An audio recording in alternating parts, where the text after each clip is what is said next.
জীবনে কখনো ভাত খেয়েছেন? तो चलिए शुरू करते हैं। না, মানুষের কাছ থেকে বাঁশ খেয়ে খেয়ে বড় হচ্ছি। ভাত সেটা আবার কি?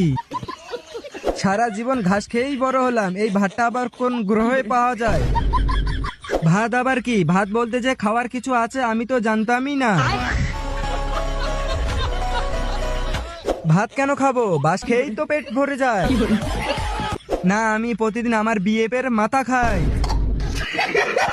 আমি তো খালি পেটে থাকি। না, আমরা তো চাল খাই। না, আমরা মাটি খাই। আমরা গরিব মানুষ তো তাই ভাত খাই না, গোবর খাই। না, আমি চাল দিয়ে ডাল খাই।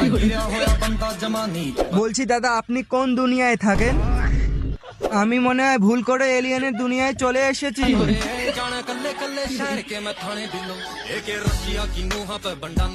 ফটাফট তুমিও কমেন্ট করো আর তোমার বন্ধু